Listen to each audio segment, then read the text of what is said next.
যে শেখ, আমার প্রশ্ন, সকাল সন্ধ্যার জিকিরে 10 বার করে দুরুদের হাদিস সহি কিনা, যা হিসনুল মুসলিমে আছে। এক আলেম কিছুদিন আগে বলল এটা নাকি বিদাত। সকাল সন্ধ্যা 10 বার করে দরুদ পড়ার যে হাদিসটি রয়েছে সেটা তাবরানিতে রয়েছে, মুআজ্জাম কবির তাবরানিতে রয়েছে। ইবনুল কাইয়িম রাহিমাহুল্লাহ এই তাবরানির বরাত দিয়েছেন। হাদিসটি আল্লামা আলবানী রাহিমাহুল্লাহ তার সহিহুল জামেতে প্রথম সহি বলেছেন, আর তারপরে তিনি তার থেকে প্রত্যাহার করে রুজু করে ফিরে তারাজুয়াতে তিনি হাদিসটিকে জয়ীফ বলেছেন। এছাড়াও তার আগের বেশ কিছু আইম্মায়ে কেরামগণ, ইমাম সাখাবি, ইমাম ইরাকি, তারা হাদিসটিকে জয়ীফ বলেছেন।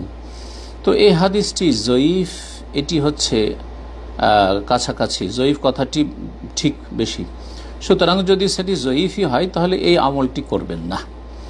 আর হিসনুল মুসলিমের লেখক, সৌদি আরবের লেখক, তিনি ইমাম আলবানীর হয়তো ওই সহিহুল জামেতে প্রথম তিনি যেহেতু সেটিকে হাসান বা সহি বলেছিলেন, সেটাকে কেন্দ্র করে তিনি সেই আমলটিকে নিয়ে এসেছেন আর সেটাকে সকাল সন্ধ্যার জিকির অন্তর্ভুক্ত করেছেন। কিন্তু সেটা শক্তিশালী মত নয়। তবে যারা সেটাকে সহি বা হাসান বলছেন তারাই আমলটি করেন। ওইভাবে আমল না করে 10 বার করে না পড়ে এমনিতেই পরিমাণ নির্ধারিত না করে আর সময় নির্ধারণ না করে প্রতিদিন বেশি বেশি রাসূলুল্লাহ সাল্লাল্লাহু আলাইহি ওয়াসাল্লামের উপর সালাতু সালাম পেশ করা, সেটা 10 বার না করে আপনি শত শত বার করতে থাকলেন। কখনো 10-20 বার করলেন, কখনো 100 বার করলেন, কখনো আর কয়েকশো বার করলেন। এইরকম যদি করেন তাহলে সহিহ হাদিস দ্বারা প্রমাণিত।